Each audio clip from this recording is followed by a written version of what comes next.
Hello നമസ്കാരം. നമ്മളിപ്പോൾ സംസാരിക്കാൻ പോകുന്നത് കൽക്കി 2898 AD. ഫസ്റ്റ് ഓഫ് ഓൾ ഒരു രക്ഷയില്ല എന്ന് പറഞ്ഞാൽ ഒരു രക്ഷയുമില്ല. ബാഹുബലി ഒരു പാൻ ഇന്ത്യൻ കോലിളക്കം സൃഷ്ടിക്കാൻ പറ്റിയെങ്കിൽ ഇത് വേൾഡ് വൈഡ് കറങ്ങിയടിക്കും എന്നുള്ള കാര്യത്തിൽ ഒരു സംശയമില്ല. 600 കോടിയാണ് ഇതിന്റെ ബഡ്ജറ്റ്. അതിനുള്ള പണി നാഗ് അശ്വിൻ എടുത്തു വെച്ചിട്ടുണ്ട്.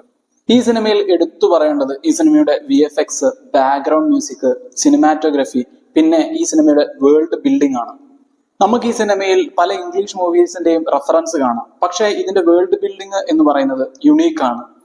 ഇന്ത്യൻ പുരാണങ്ങളുടെ ഒരു ബ്ലെൻഡ് ഈ സിനിമയിലൂടെ കാണിച്ചു തരുന്നുണ്ട് സംവിധായകൻ.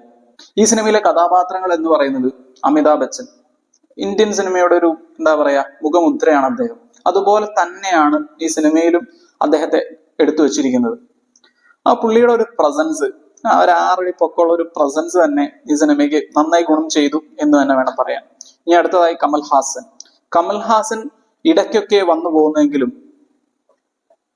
വണ്ടർഫുൾ അല്ല, ക്ലാസ് ആണ്, ഫുൾ ക്ലാസ് ആയിട്ടുള്ള ഒരു അഭിനയവും ഒരു പ്രസൻസുമാണ് അദ്ദേഹത്തിനും ഉള്ളത് ഈ സിനിമയിൽ. പിന്നെ പ്രഭാസ് കംബാക്ക് ഒന്നും അല്ല, പക്ഷെ പുള്ളിയുടെ ഒരു സ്വാഗ് ഉണ്ട്, അത് ഈ സിനിമയിൽ നമുക്ക് കാണാൻ സാധിക്കും. ഇനി അടുത്തതായിട്ട് പറയേണ്ടത് ദീപിക പദുക്കോൺ. പുള്ളിക്കാരിക്ക് വലുതായിട്ടൊരു റോൾ ഉണ്ടോ എന്ന് വെച്ചിട്ടുണ്ടെങ്കിൽ ഇല്ല, പക്ഷെ തന്മയത്വത്തോടു കൂടി പുള്ളിക്കാരി അഭിനയിച്ചിട്ടുണ്ട്. പിന്നെ മലയാളികളുടെ പ്രിയപ്പെട്ട താരം ശോഭന. സ്ക്രീനിൽ കാണാൻ തന്നെ ആ ഒരു പ്രസൻസ് തന്നെ ഒരു രക്ഷയിൽ മണിരത്നം മൂവീസിലൊക്കെ കാണുന്ന ഒരു ഫീല് കിട്ടി. പിന്നെ ഇതിൻ്റെ അകത്ത് ചെറിയൊരു പ്രശ്നം, ഇങ്ങനെ ഒരു വലിയൊരു സ്റ്റോറി പെട്ടെന്ന് പറഞ്ഞു പോവുകയാണ്. അപ്പം ഈ പുതുതായി വരുന്ന കഥാപാത്രങ്ങളോട് നമുക്കൊരു ഇമോഷണൽ അറ്റാച്ച്മെന്റ് കിട്ടുന്നില്ല. അതൊരു ചെറിയൊരു പോരായ്മയായിട്ട് തോന്നി. പിന്നെ ആ ഫസ്റ്റ് ഹാഫിലുള്ള കുറച്ചൊരു വലിച്ചിലും. സെക്കൻഡ് ഹാഫ് ഒക്കെ കടന്നു കഴിഞ്ഞ് എന്റെ പൊന്നു മോനെ, ഞാൻ 3D ആണ് കണ്ടത്. 3D പൈസ വസൂല് തന്നെയാണ്. 3D മലയാളമാണ് കണ്ടത്.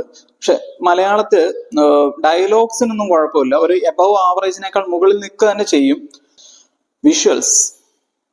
വിഷ്വൽസ് എടുത്തു പറയണം, VFX എടുത്തു പറയണം, എല്ലാം എടുത്തു പറയണം. ഹോളിവുഡിനെ വെല്ലുന്ന തലത്തിലാണ് എടുത്തു വെച്ചിരിക്കുന്നത്. ഇത് നമുക്കൊരു ഗ്ലോബൽ അപ്പീൽ ഉണ്ടാക്കുന്ന ഒരു സിനിമയായിട്ട് തന്നെ വേണം പറയാൻ. നമുക്ക് അടുത്ത വീഡിയോയിലൂടെ കാണാം. നിങ്ങളുടെ അഭിപ്രായം കമന്റായി രേഖപ്പെടുത്തുക.